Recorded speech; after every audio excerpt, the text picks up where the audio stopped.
Good afternoon. We'll now start. First of all, I'd like to welcome everybody to this pep talk this afternoon. Please mute yourself, but always show your video picture. Sign in your name, your Facebook account, or email address in the chat box. Please include the names of companions attending with you. Use the chat box to ask questions and make comments while the pep talk is on. There'll be group pictures at the start and end of the pep talk. Please show your face in the video. Reminder after the pep talk is to take the online Learning Com Evaluation Test Exercise or OLETE for Mastery of Learning and have a perfect score to get a certificate like the one shown here. I have placed the link in the chat box.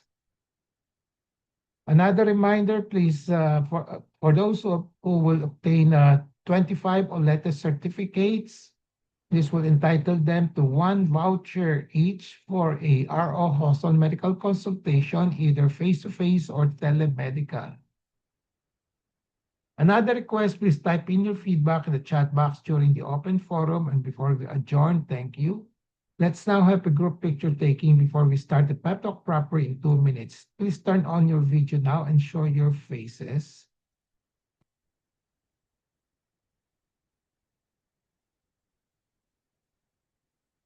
Okay. One. Are you all ready? 1, 2, 1, 2, 3.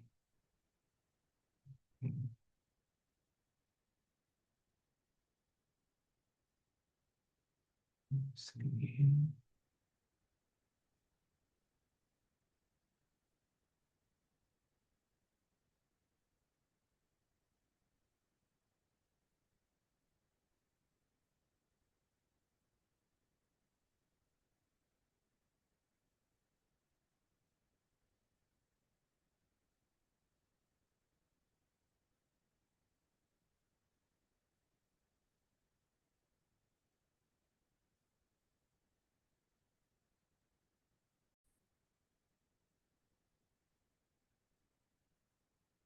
But to continue, I have a patient empowerment program in which I like to empower the lay people or patients to take control in the management of their health. I started the pep talk on May 15, 2021. During the COVID-19 pandemic, there are 3 courses in the pep talk. I completed the core course on October 9, 2021. And then from October 23, 2021 onwards, I've been tackling health disorder and health issue courses. Samples of the courses are shown here. On May 17, 2025, I started the year number 5 for the R.O. Hoson Pep Talk.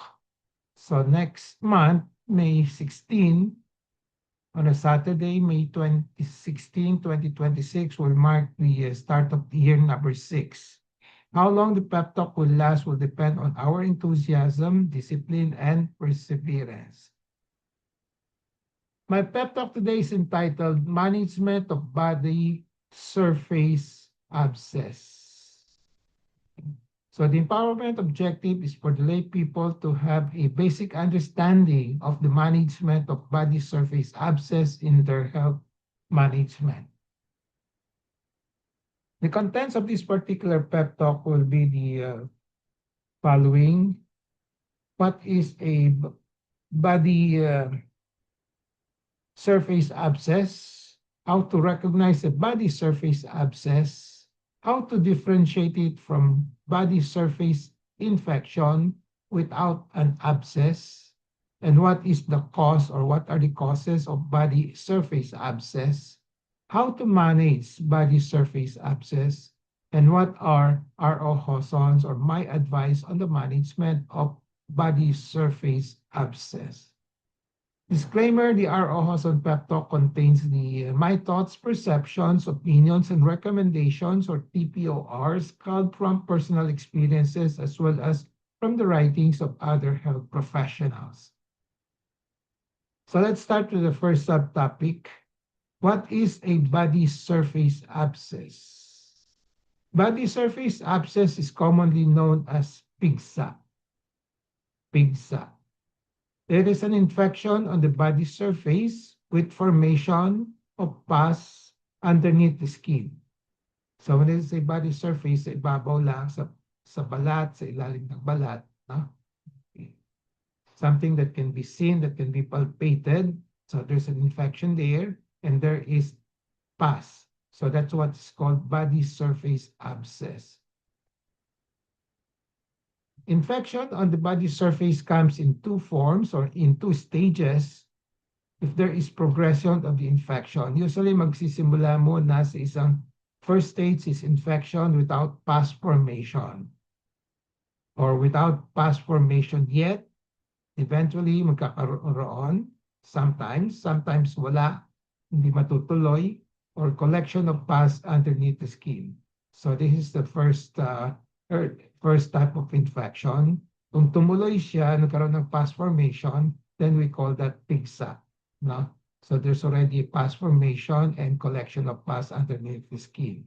Kung wala pa, ibang classification yon. We call that cellulitis, no?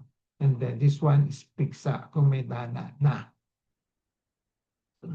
So body surface abscess is commonly known as pigsa. It is an infection of the body surface. Ito, body surface skin. And then ito yung taba dito. And then ito yung collection of pus, which is called the abscess. Okay, nana. Okay. So underneath the skin. So this is a clear illustration of a body surface abscess or pigsa. Body surface abscess can occur on any body surface.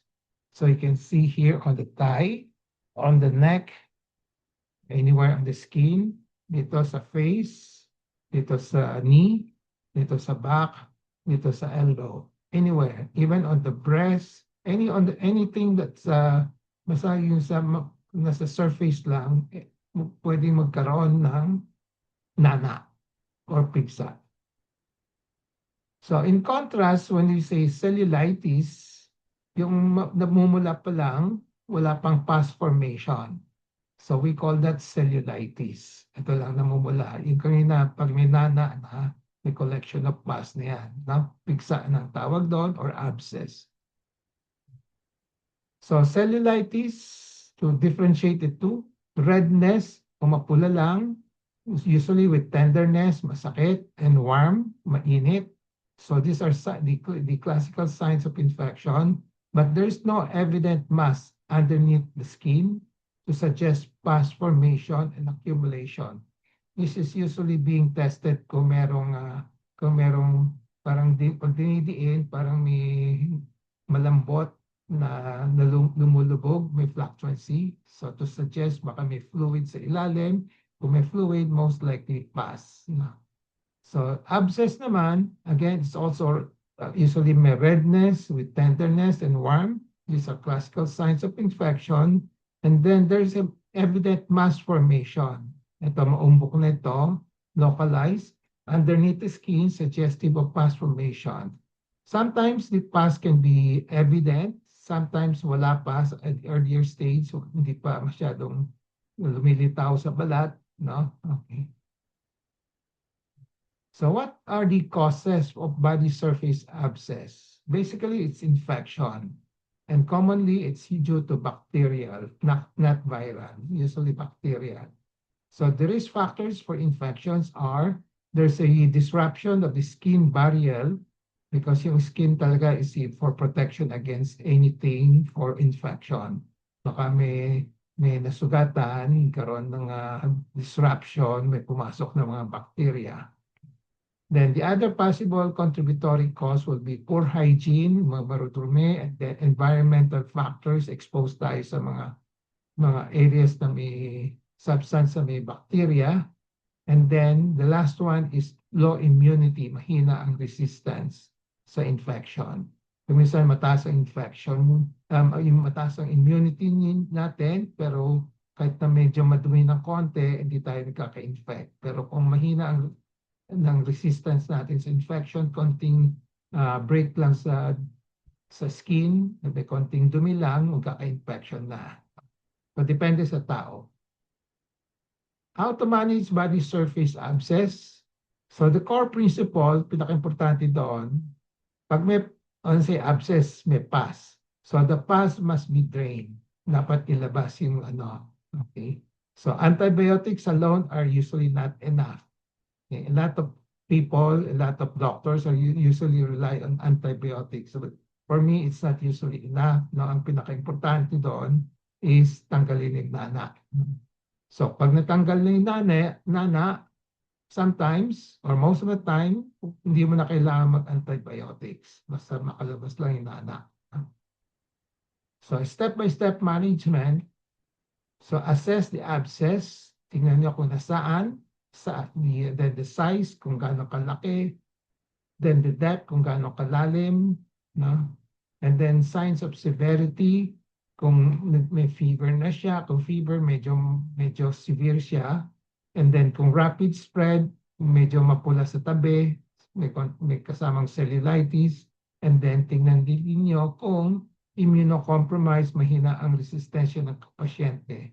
So all of this will be factored in the management. But basically, it's still drainage of the abscess. So then check for fluctuancy. Yung pag tinidiin, lumulubog, parang may fluid, parang may nana. No? So this is the key sign. Pag meron yan, the patient is ready. Ito, parang ito. Na-imagine nyo, malambot yan sa gitna. No? Pag tinidiin, lumulubog siya, ready na siya. Most likely may nana siya, ready na yan ilabas. Kasi kung wala pang nana, na walang suspetsya na may nana, hindi mahirap paghihiwain, walang nana lalabas, sayang lang. So hihintayin pa. Okay. So again, this is an example. So may nakikita may konting butas na, may konting nana lumabas. Ito is a more severe type of abscess, maraming butas, no? Okay. So, pero kailangan tanggalin itong mga nana at saka itong mga different na loculations sa mga butas na yan. Then the second part, this second step is incision and drainage. Ito yung pinaka-core, as I said, the core, pinaka-main treatment. So indications, pag mayroon fluctuant na abscess na, no, yan, kailangan na incision and drainage. No? Okay. So usually, masakit yung nana na yan at lumalaki. No? So ganun lang, i-incise, konting hiwa lang, then palalabasin yung nana. Usually, we use a blade that is parang ini-stab lang. Pwede, no? Stab wound lang. Okay. And then, procedure is that, so we first clean with antiseptic yung lugar na yun, then apply local anesthesia, and then make an incision over the fluctuant mass, then drain the pus completely. Okay? Break the loculations kung minsan may mga pockets pa siya. So we can use the blunt instruments. No? Kaya medyo masakit ito, kaya kailangan may anesthesia. Then irrigate with saline. Irrigate means if-flush ng fluid, na usually saline. And then we just leave the wound open. So huwag kayo matatakot bakit nakabukas yung sugat. No? Yan ang the most important factor for healing. Kasi kung isasara mo, mag-infect lang. No? So we usually leave the wound open para kusang lumabas yung mga nana. No? Now, sometimes doctors use pack, but I usually don't use the pack. No? Open lang. Kasi pag nilagay ng pack, medyo masakit kung tatanggalin. Didikit yan sa sugat. No? So this is the package of definitive treatment. So just to illustrate, ito yung nana. No? Then, lalagyan ng anesthesia. No? Ito sa side, ito sa over the skin, hindi sa abscess mismo, sa balat, no? So kung saan hihiwain, then, okay. Ito na yung, usually isang hiwa lang, pwede na kumisan, kung medyo sira na yung skin, we can do an elliptical incision, tatanggalin isa pang mas malaking balat, part of the bone, skin, okay. And then, tatanggalin mga nana. No? After na nagkaroon ng konting book opening dito, then lalabas yung mga nana. As I said, sometimes surgeons use PAP, pero usually I don't use PAP. No? So the third step is to decide when to give antibiotics. So the general rule is it's not always needed. So remember that kasi maraming pasyente, maraming doktor ay nagbibigay ng antibiotics. No? Mahal ang antibiotics, usually hindi kailangan. No? So a lot of times they give antibiotics hoping na mawala, ma-resolve yung abscess. Usually, ang pinakamaganda daan, i-drain mo na yung abscess. No? Then decide whether to give antibiotics or not. No? Kung cellulitis, pwede. Antibiotics kasi wala pang nana, baka ma-abort niyo yung formation of nana, pwedeng antibiotics mo na. But kung may nana na, usually drainage na. Usually without antibiotics, pwede. No? Okay. So, bibigyan lang antibiotics kung very severe yung cellulitis, yung pamumula sa side ng sa abscess, and then kung may fever, then malaking abscess, and then yung immunocompromised, diabetic, yung severe diabetic, kung mild lang, okay lang, di kailangan pa rin. So kung sa high-risk areas like the face, the hands, and genitalia. Okay. Then, what to mga antibiotics na binibigay, usually mga antibacteria, usually amoxicillin, diclofenac,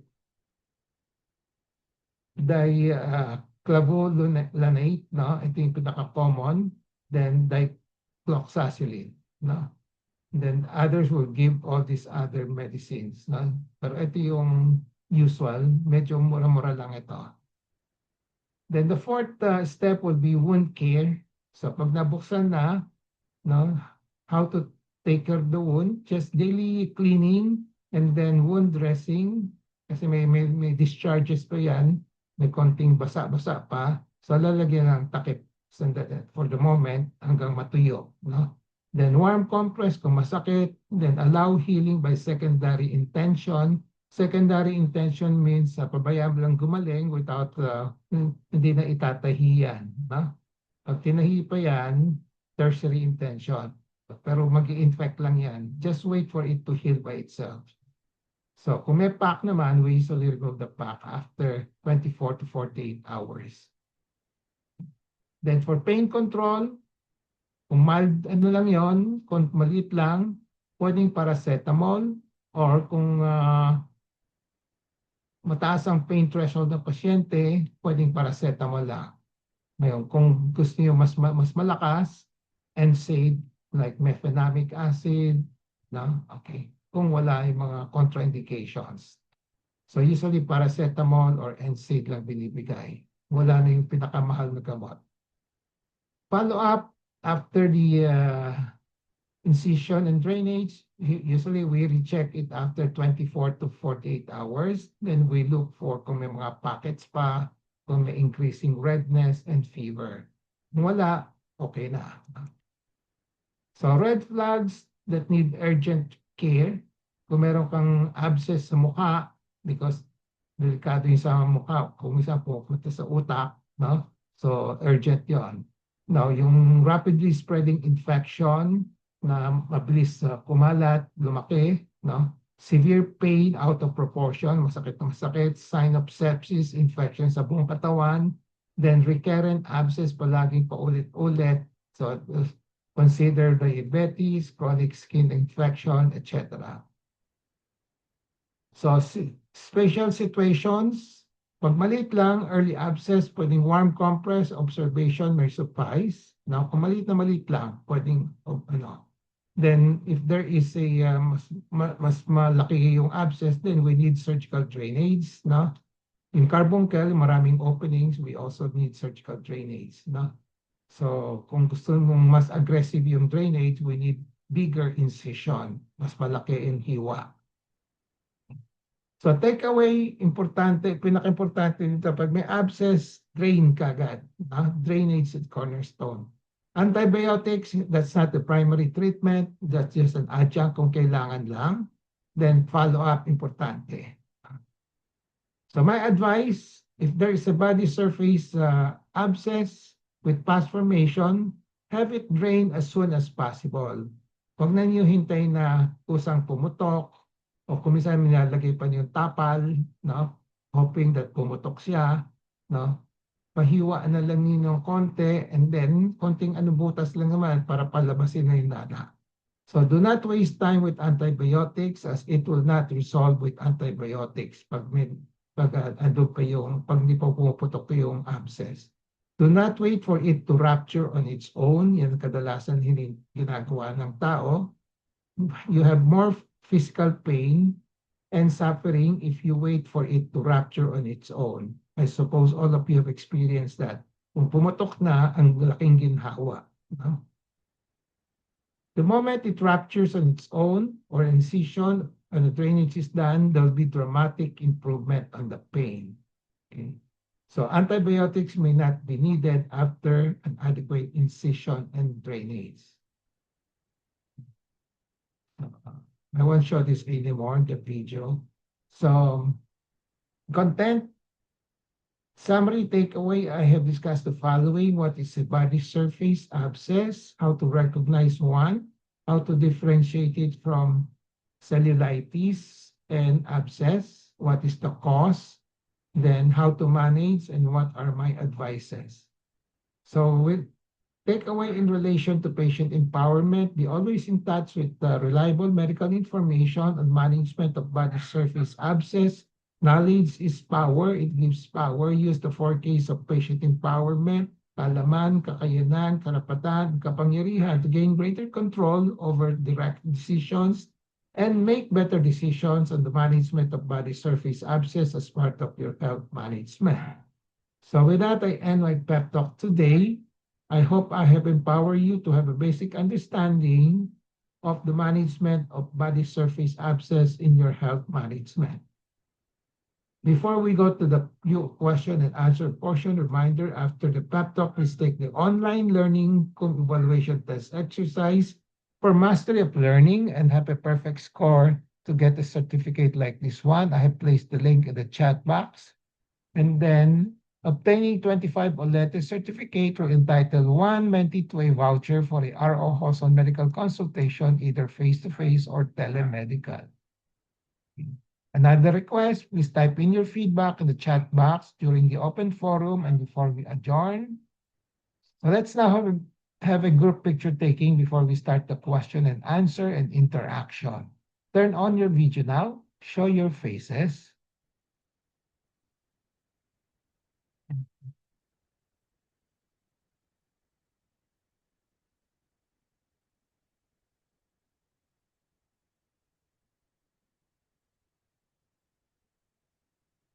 Okay, ready? 1, 2, 3.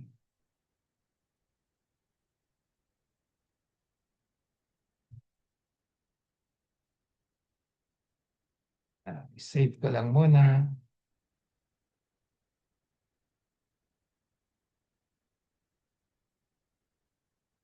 Okay. Okay. So the floor is now open for questions. Any questions that you may have on the topic? Medyo madali lang. Simple lang. Who has experience having a nana? Pigsa. I suppose all of you have. Tama? Unless baby kayo. Hindi pa po ako nagkarundok. Oh, come on. Opo nga po. Wala kang Tinanong ko po pigsa si sa nanay balat? eh. Dati Ha? po, hindi pa po ako nagkaroon kahit nung bata daw po ako.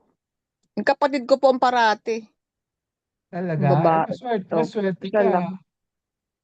Maswerte ka. Kahit sa kuko, wala. Wala Nagpe-pedicure po. ka, di ba? Hindi po. Yung nagpe-pedicure ka, minsan nagkakaroon ng abscess din sa nail. Okay, good. So nice to hear. Maintain it. Baka maganda yung resistance mo sa sa infection at malinis ka, very extra careful ka sa mga hygiene, no? Okay. Pero alam mo na kung ano yun, abscess. Opo. Ako rin, Yun nga Dok, po, nagkaroon din ako. Okay. nagtaka lang ako, Dok, nung maliit po yung kapatid ko, yung doktora po yung kasama ko po dyan sa clinic. Parati pong doon nagkakaroon yung sa may balakang po niya sa likod, parating doon siya nagkakaroon po. Nung Okay. maliit siya. Possible Wala. po yun? Ano ka na? Possible po ba yun? Parating doon sa right side? Pwede. Eh, bawal, nagamot na po, maya babalik naman after how many months? Oh, Nung maliit ngayon, kami. pero ngayon wala na. Wala na po. Nung maliit po Ayun. kami, ilang taon po siyang parating, siya lang ang meron parati. Natatawa nga kami. Eh baka palagi siyang exposed sa mga yung mga triggering factor doon sa lugar na 'yon, doon sa balakang na 'yon. Ah, Okay. thank you So, po. wala kang mga yung nana sa buhok, sa Wala armpit, po. wala rin. Okay, Wala rin po, Dok. madalas yung karoon ninyo, no? Yung mga nana sa buhok, sa armpit, no? Wala naman po akong buhok sa kilikili. Wala na. Okay, good. Wala po akong buhok kahit noon pa. Okay, good. Hindi Maswerte po ako ka. nagkabuhok. But with this lecture, alam mo kung ano yung pigsa, no? Kung anong Opo. gagawin, no? Opo. Basta Thank you po. i-drain lang, no? Okay. Don't Opo. rely on antibiotics, no? Opo. Thank you po, Dok. Okay. Hello po, Dok. May Hello, tatanong po ako. Oo, sige, Charlita. Yung magkaroon ng pigsa, yung pilit ipaano sa buti, Dok, okay lang ba yon? Bote. Pinupukpok ay paano yung buti tapos pukpukin. Opo, okay lang yon? Uh, Ano yung, may pigsa nilalagay yung bote? Opo, Tinatakpan mo? yung bibig ng buti tapos ilagay dun sa pigsa, pukpukin para lalabas daw ng nana. Okay lang ba yon? Di ba yun mas lalong mag-infect? Hindi naman. Kung pag pinukpok, lumalabas yung nana. Kagad. Opo, Kagad. para lalabas daw kaagad ang nana. Opo. Opo. Pero Pati hindi yung sabi nilang mata, yung may may mata mata. daw yung pigsa. Inihintay yung may mata. Di ba? Opo. Tapos yun nga daw ang kailangang lumabas para pag hindi yun natatanggal, lilipat sa ibang parte sa katabi niya. Kakalat. Ano yung totoo ba? Kakalat. Opo. Kakalat. Pag may mata na, ibig sabihin, talagang malambot na sa isang lugar na pwedeng puputok na yon, no? Okay. Po. Parang hinog na siya. Pwede na siyang pumutok. Pero hindi naman yun nakakaano yung pinupukpok ng buti kasi karamihan talaga dito sa mga pinupukpok ng buti para makalabas daw talaga yung lahat Hindi, ng okay. Ang nana. tanong ang Yung sakit. ang tanong ko sa iyo, paano ginagawa 'yon? Ito yung pigsa, tapos lalagyan ng bote, ganon? Sa ibabaw? O yung bibig ng buti, Okay. opo, itapat doon sa pigsa. And Tapos then, pagkatapos pukpukin yung puwit ng buti bote. para lumabas yung pigsa. So, Opo. ilang beses Pukpukin yung puwit ng pupukpok yun? hanggat lalabas yung mata daw kamo ng sabi ng mata ng pigsa. Ilang araw yon pinupukpok? Isang araw lang po. Pero tuloy-tuloy. Isang araw lang po. Isang araw lang. O hindi yung pag pinukpok, lalabas na. Lalabas Hindi pa. na siya. Pag isang pukpok. Lalabas na siya. Pero Baka ano na rin yun. Baka hinog na talaga siya. Kaya kung pinukpok, puputok na yung nana. Puputok pero na okay yun. lang yun. Okay Hindi lang siya yun. Pero ma-infect ng... hindi naman. Yan importante, ipapalabas mo yung nana. No? Yung mata. Yung mata po. yung nana sa loob. Yung mata, ano lang yon, Apo. parang signal na pwede nang lumabas yung nana. Madali, ano na. Ah, Okay. opo. So, yung Okay, paraan paglabas ng nana, so yung ginagawa yung mga doktor hinihiwa. Ang ginagawa ng yung bote, pinupukpok sa bote, no? Opo. So, Ipinupok sa anong mas bote, masakit? opo. Yung tanong kung anong mas masakit. Masakit kaya yung pukpok ng bote, Dok, kasi yung iba kasi umiiwas din ng, siyempre, pag pumunta pa ng doktor, hiwain yon, i-opera, kumbaga, opera, Oo. may bayad din yun. Tapos Okay, umiwas tama. siguro sa walang bayad, Oh, yung pukpukin na lang ang bote. kung ayaw niyo magbayad, kung ano, pwede ding isang paraan, may blade kayo na malinis, blade, Opo. so total, ipupukpok na rin niyo, masakit. I-blade na lang ninyo, Masakit nga lang talaga. konting hiwa lang, sigurado pang lalabas yung nana kung may blade, no? Opo. So, pwede gawin ninyo sa bahay. Total, pinupukpok na rin ninyo ng kusa. Pwede niyong basta At saka, ilinisin maigi yung sugat, no? Tapos, opo. lagyan ng then malinis na blade, no? Konting butas lang. Konting butas, palabasin Ah, lang. Pwede rin. parang Total nakaka-ano wala naman ring din siya. anesthesia yung pukpok, di ba? Wala po, wala. Ang kaso lang, pagkatapos ng lumabas yung nana, may nilalagay kami na parang ano ng bulaklak, yung parang Dahon. sibuyas ng, hindi, sibuyas. Yung laman Ah, ng sibuyas, parang lirio ba yung tawag nila doon? okay. Ikakayod, lagyan, ilagay doon sa papel, itapal doon sa butas. Pero lagyan siya ng butas yung papel na parang may malalabasan siya ng nana. Okay. Gaano katagal yon? Yun po. Gaano katagal yon? Hang, Yung, ang paglagay, hanggang hindi. mauubos, hanggang mauubos din yung nana. Usually ilang araw yon?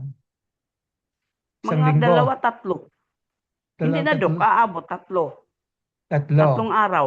Opo. Okay. And then, nililinis palagi.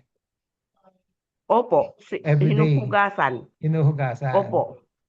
Okay Okay. lang yun, bago palitan kasi natatanggal din yung ilalagay na papel na may gamot na ano, pag natanggal yun, hugasan, lalagyan na naman uli para Okay. mauubos yung nana. Okay. So, pwede rin yon. Pwede, pero mas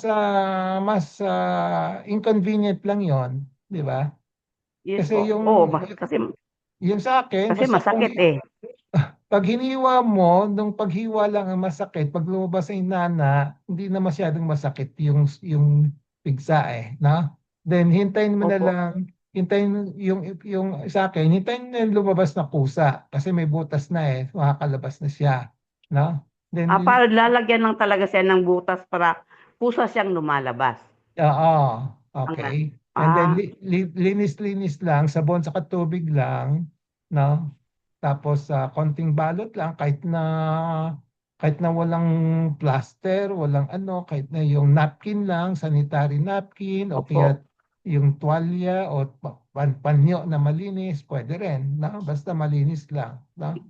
Yung simple lang. Kasi kasi ganito yun, Dok, sinasabi nila na pag hindi daw matanggal ang mata ng maubos ang nana, ang mata ng pigsa, lilipat sa tabi. Di kakalat nga kung di kaya Opo. yung diniscuss ko kanina, sabi ko make sure na walang naiwan sa loob, no? Pero may Talagang mga malinis yon. kung malaking hiwa, malaking chance na kusang lalabas na lang yon Pag malaking hiwa. Kung maliit ang Mm, hiwa, hindi makakalabas, no? Mag-iipon yon po. sa loob. Mag-iipon pa, no? Kaya lilipat, kumbaga magkakalat din siya ng Hindi ano. naman hindi sa kakalat sa ibang parting katawan. Pwede mangyari 'yon pero bihira. Ang mangyayari lalaki lang yung piksa niya, no? At mamumula. saka yung ano ba, Dok? Ganito, yung nanghahawa ba yan? Kung Ang pigsa? hindi, usually hindi na siya naghahawa kasi bacterial infection lang yan eh. Parang nadumihan lang siya, madumi ang nahawakan niya, kaya nagkaroon ng nana, no? Okay. Opo. Unless Salamat. ibang kaso yon like kung dahil sa tuberculosis, ibang ano, pero the usual na pigsa, usually bacterial lang yon, no? Opo, Parang yung yun na, common lang na pigsa. Common na ah, pigsa lang. Okay. okay. Okay, Dok. So, Salamat. pwedeng basta importante ilabas lang yung nana. Kung hintayin yung Opo. kung isang, yung iba, hinihintay na lang lumabas, pumutok, matagal yon, pwede rin yon, di ba? Pag Opo. naghintay kayo, ang sakit-sakit, di ba? Ilang Masakit araw, talaga po. Masakit. naghintay kayo ng ilang araw, masakit yon, no? Okay? Kung Kaya, natubuan kasi ako niyan, Dok. Ang ah, problema kasi sa pisngi ng puwet ko, doon ang sakit nga iuupo. Yun ang okay. ginawa. Pinapukpok ko ng buti. Pero matagal-tagal. Kasi ilang ang sakit talaga. ilang beses ka pinakpok? Kaisang bisis lang naman, doktor, hanggat lumalabas talaga yung nana niya. Ah, Na parang, kumbaga, may kasama ng yung mata. pag may mata na, Yung mata ng pwedeng matigas. ipukpok na. Kung Ah, medyo malambot na, pwede na ipukpok. Eh kung matigas-tigas pa, ah, kahit anong pukpok mo, hindi lalabas 'yon. ay, ganun. Oo. Ay, Okay. salamat, Dok. Salamat. Okay. Kung makapal pa yung balat na wala pang mata, mas Opo. kahit na anong pukpok mo, 10 pukpok sa isang araw, masakit 'yon. Ang Okay. sakit talaga. Okay po. Oo. Salamat. Okay. Salamat po, Thank Dok. you. Thank you. Thank you for Salamat, sharing. salamat, Dok. Okay. Anybody else want to share who has experience with pigsa? Ano yung hinahanap ko pa yung pangalan ng ano. Ano ba yung usual gawain ng iba? Tinatapal ng itim? Ano yung paste na yon? Ano yung pangalan ng paste na yon? Alam niyo kung ano yon? Hihintayin daw yung parang to stimulate na magkaroon ng mata bago ano Hindi rin tawag ako doon sa Tagalog? di, di rin ako nakaranas niyang ganyan, doktor, na may itim na itatapal. Yun lang Oo, nga yung gamot. wala. Oo. Wala. Wala, Wala wala ako na na. gumagamit noon?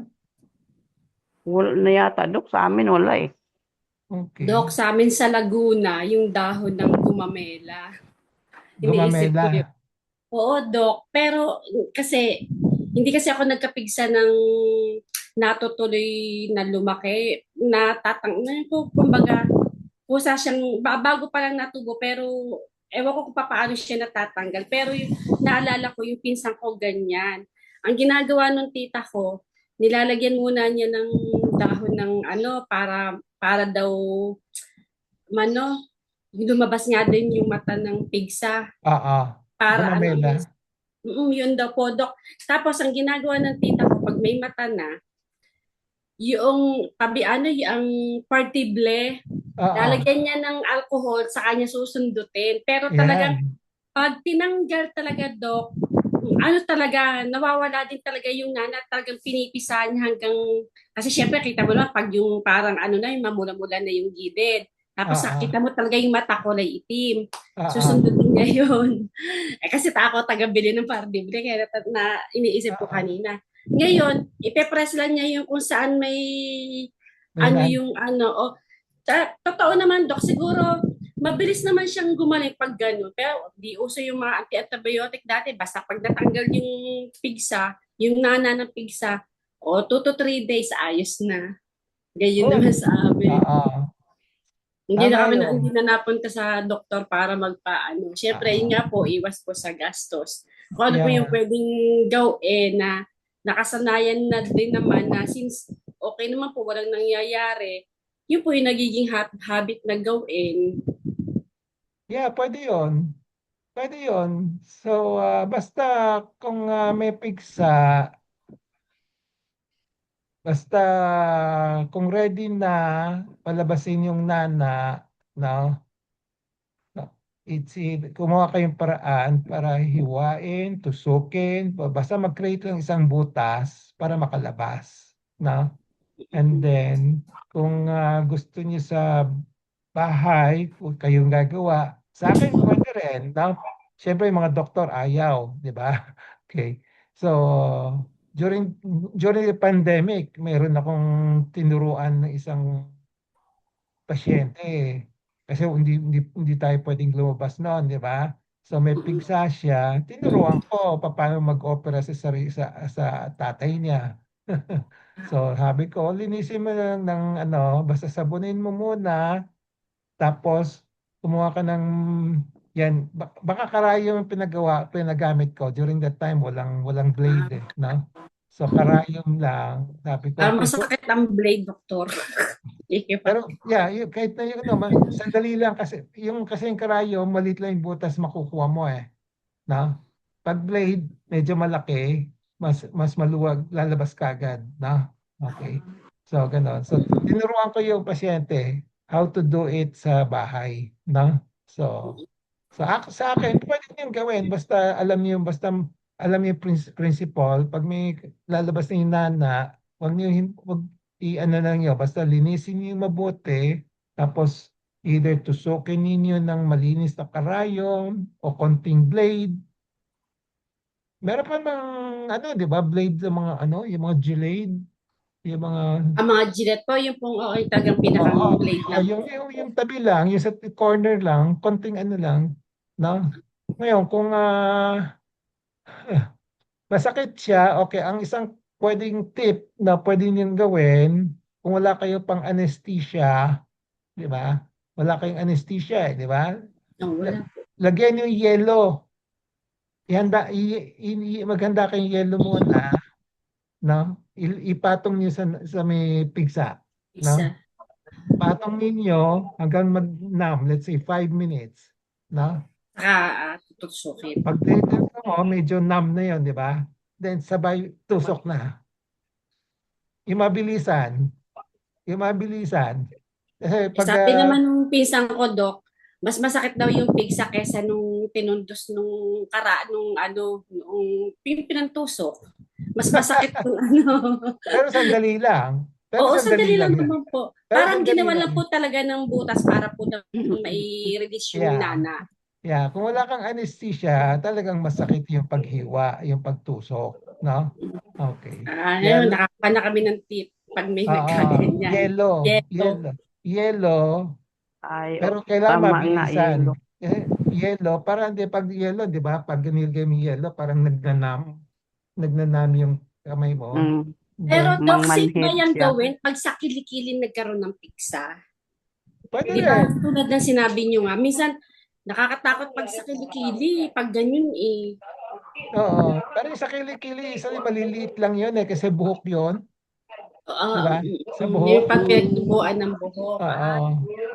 Pwedeng linisin na lang and then baka antibiotics na kailangan doon. Kasi maliliit siya, buhok marami. No? Hindi lang isa paminsan. Okay. Parang yung naranasan ko, Dok, parang sa kilikili, pero parang ang yun nga din lang, yung sa pagkakatanggal lang nung buhok. Yung buhok yun dahil sa buhok. Saka pag may nana, usually maliliit na. Pag malaki, talagang ihiwain na, no? Papalabasin, no? Okay? Okay po. Okay. Sa gumamela, ha? Sige, i-research ko yung gumamela. Hanapin ko pa yung alam ko nung bata pa ako, puro tinatapalan ng black na parang paste. Hindi ko na ointment siya ointment. No? Okay. Any more? Gumamila, Dok, walang gastos, hindi na bibilhin. May mga tanim na sa ng bahay. Tingnan natin kung talagang effective gumamela kahit na wala kang nilagyan ng tapal, kusang hihinog naman yon, magkakaroon ng mata, Kahit di hindi ba? pala yun lalagyan ng tapal, mahinog na talaga siya, Dok. Oo, wala Humihigop namang ibang pa. pupuntahan yun eh. Kasi kung may nana na, usually puputok na yun eh. No? Okay. Okay. Sige, salamat po. Salamat po. So, ano pang ibang tanong? We welcome Annalyn Selarin. Welcome to our group. Sednari, Annalyn, kumusta kayo? May tanong kayo, Annalyn? Unmute mo sarili mo. May tanong ka? Yung sound mo, unmute ka, unmute. Hindi ka namin marinig.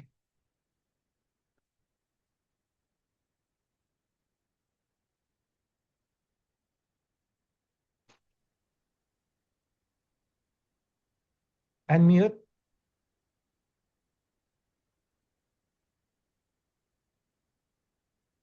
We have a new face here, so we welcome her, Annalyn Sednari.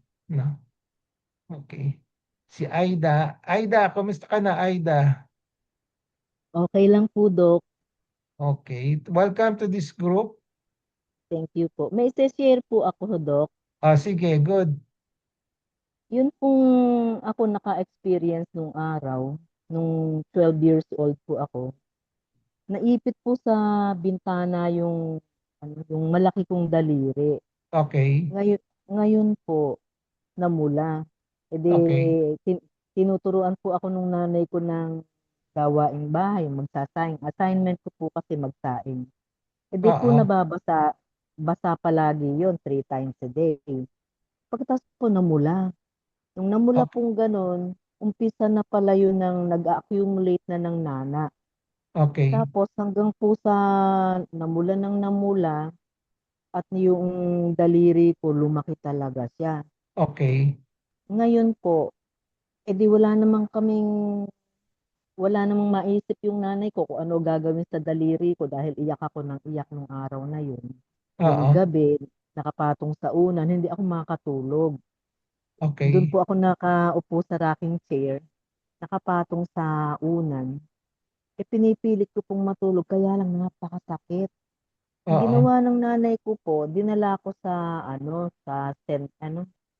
Cabanatuan City Health po nung araw. Oo. Inopera po yon.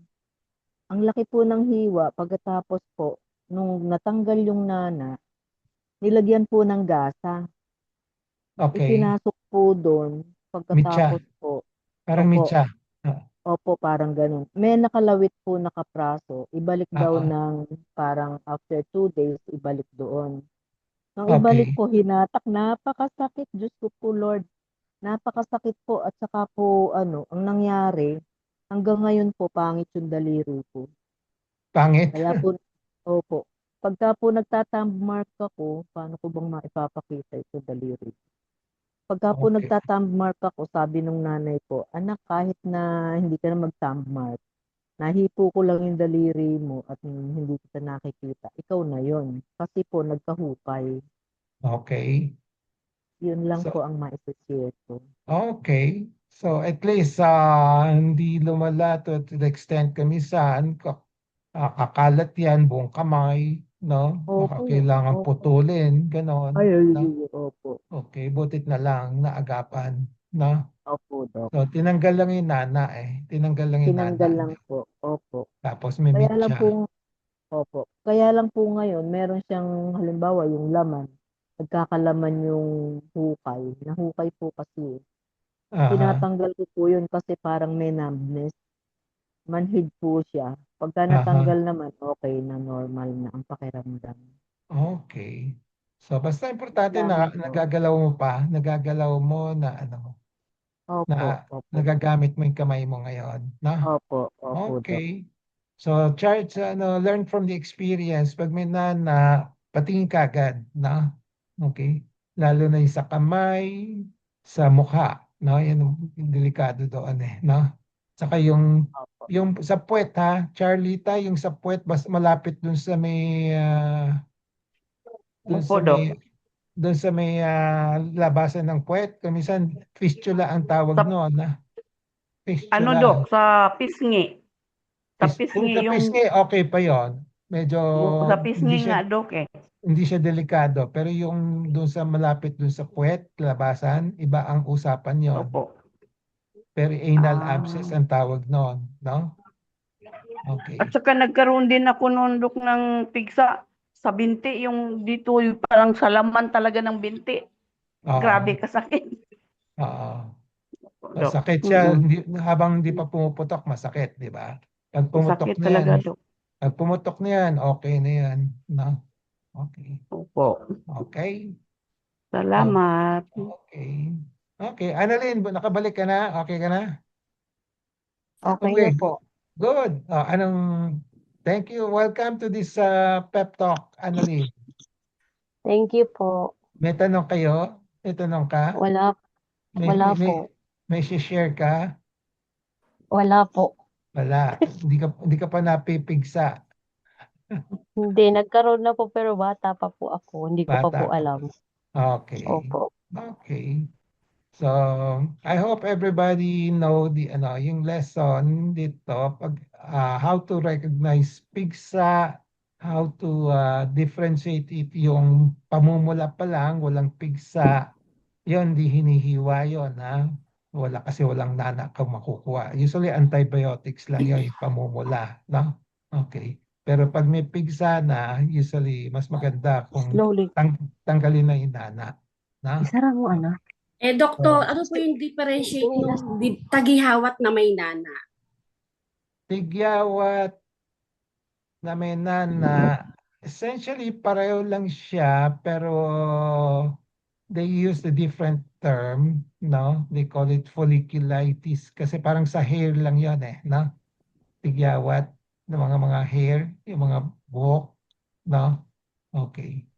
And then, maliit lang. Parang sa kilikili rin yon, no?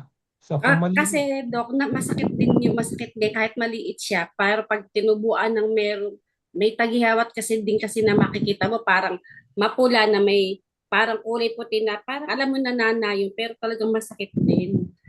Pero talagang mahirap tiresin siya, hindi mo pwede siyang lalo pag sabi niyo nga sa mukha kasi nga parang syempre baka umano sa mo, diba? Kutkutin mo pag alam mo masakit. Yeah, wag kukutin. Basta lilinisin lang soap and water lang, ganon.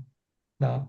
And then, usually usually baka marami yan di ba? Hindi lang isa, no? So, baka kailangan ng last Yung resort. pwede siyang maghawa pag halimbawa, tiniris mo, makamamaya lumipat niya sa kabilang parte, ganun.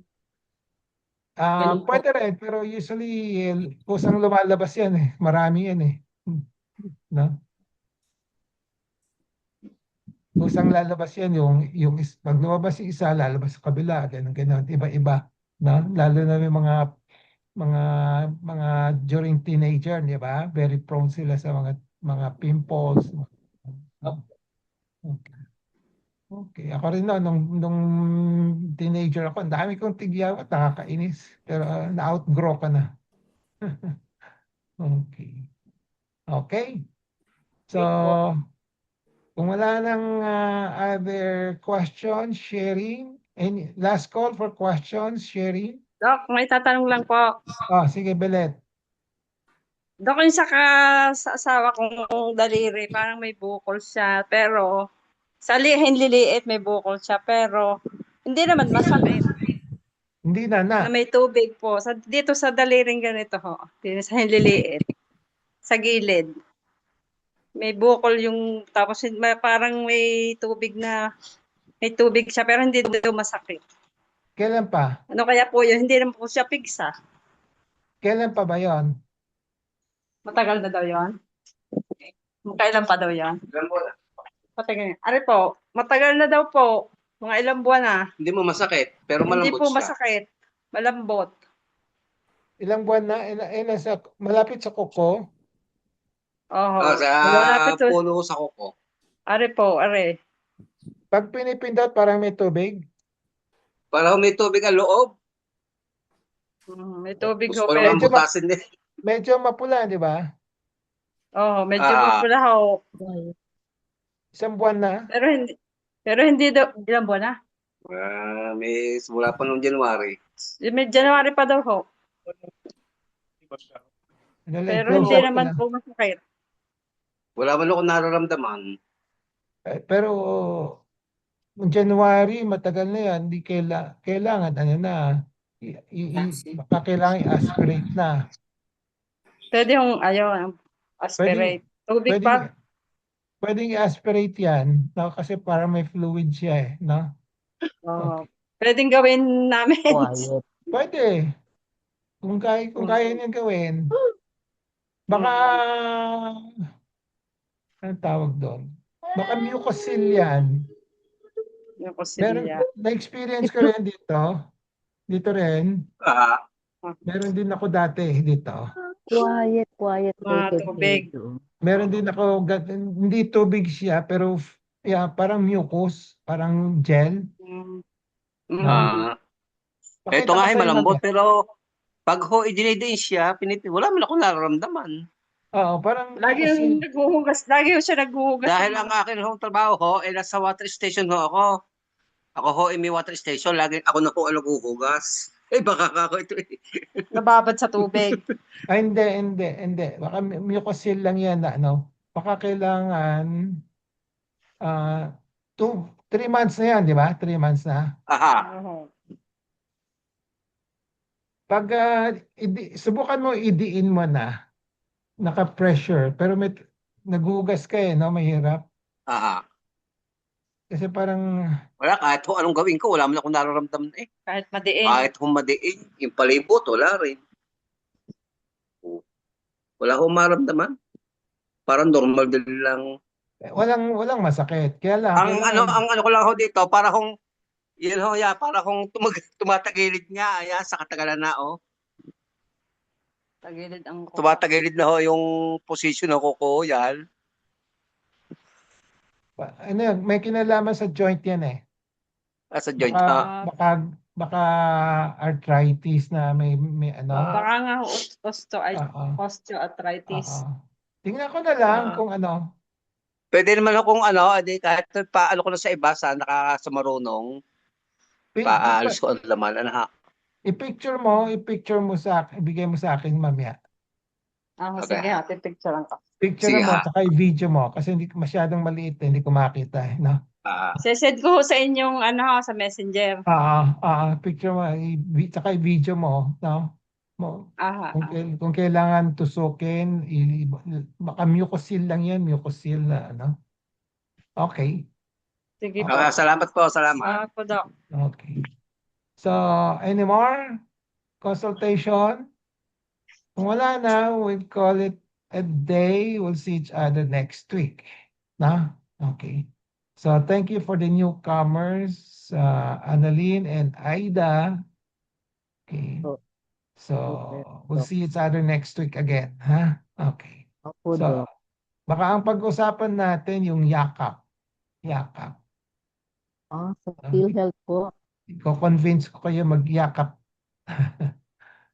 Mag-PhilHealth. No? Okay? Opo. Sige.